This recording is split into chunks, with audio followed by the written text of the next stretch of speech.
What's up, guys? So today we are going to be talking about all things paint correction. There's a lot of confusion out there on paint correction. What is it? Why should you do it for your vehicle? We get all kinds of questions about paint correction, how it works, the process we go through. So today I'm going to be making a video about paint correction. We're going to be using this hood as an example. This hood has got some defects. We're going to be walking through how to remove some of these defects and the different tools in our arsenal that we can use to remove those. So I'm going to take you step by step and hopefully answer any questions that you may have about paint correction. So this hood really has, kind of all of the main things that you may encounter when paint correction is necessary for a vehicle. It has scratches, it has swirl marks from washing, it has etchings from bird droppings, it has some heavy water spots on it. So it really has all the things that you might encounter whenever you're looking to do paint correction. So this is a perfect example. So what we're gonna do is we're gonna split this hood right down the middle with a piece of tape. I'm gonna walk you through the steps on what we're gonna do for this hood in particular. And at the end, we're gonna see the type of results you can achieve with a good paint correction.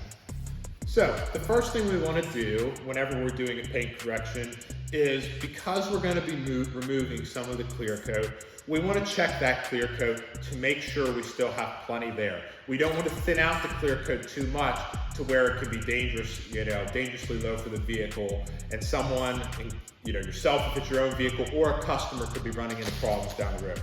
That's why a great tool to have is a coating thickness gauge like this. So I went around already and I checked the thickness of the clear coat on this vehicle. The clear coat on this vehicle is running between about 5 to 7 mils, which is plenty of clear coat to work with for what we're going to do for this vehicle. If you get a coating thickness gauge and you're getting readings below 3 mils, that is a no-go zone. That means you are in the danger zone and you do not want to correct that vehicle any further. You would be thinning out your clear coat to a dangerously low level, or risking burning through your clear coat completely down to the base coat.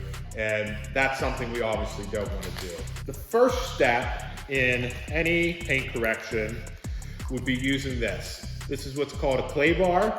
You would buy a specific clay bar and a clay bar lube, and you would go over your paint with this, using the lube to wet your clay bar and to wet the surface of the paint that you're going to be correcting. And what this is going to do is this is going to remove any contaminants from your paint that didn't come off whenever you washed.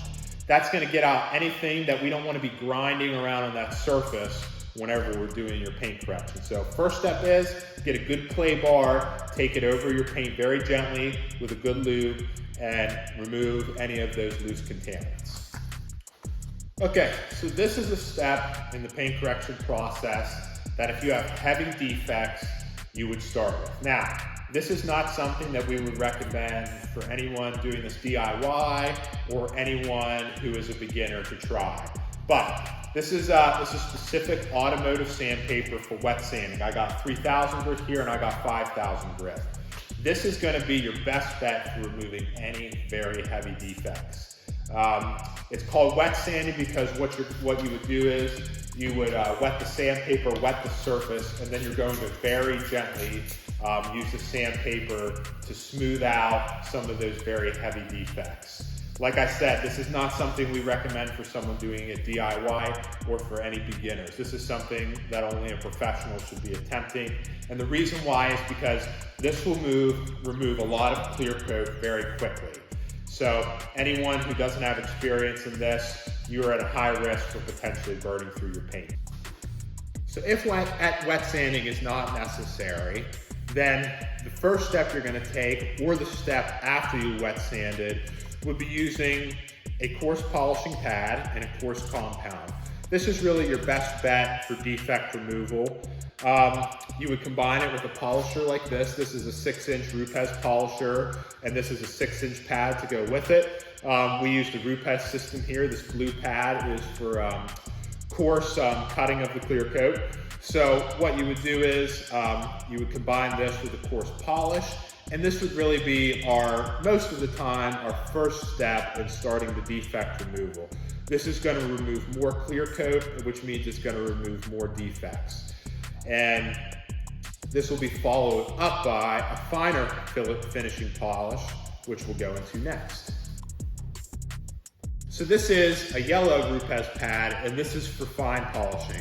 So after you're done with the coarse step, you'll most likely notice that there is either a slight haze in your paint or some dullness after that step. This is going to help bring the gloss back. This is going to remove that haze. So you would combine this with a fine polish and your Rupes polisher to be able to really get that glossy look that you're going for in your paint. This will be the second step. So anytime you're hearing someone talk about a two-step paint correction, they're most likely talking about a first step, which would be a coarse polish to remove the majority of the defects, and then a fine polish as the second step to be able to really bring back the gloss in your paint and give it that final finish that most customers are looking for.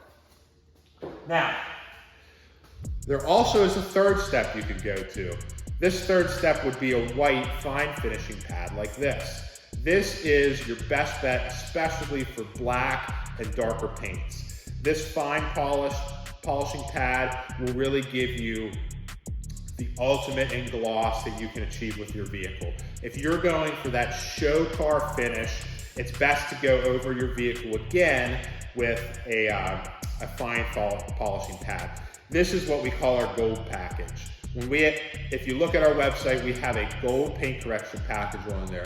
It starts with the coarse pad, it goes to the yellow fine pad, and then it goes to the ultra fine white pad. This is your best bet for the ultimate in gloss and that perfect showroom finish that you're looking for.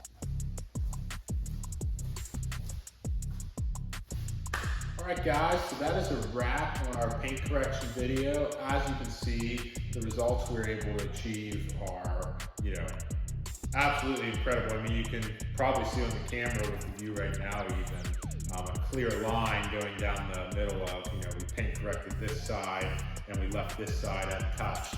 In the next video, we'll be going over probably one of the best ways to be able to protect this vehicle's hood from any other scratches or chips or anything like that. So tune in for the next one. If you have any questions about paint correction or like a quote for your vehicle, feel free to reach out to us at any time. Thank you.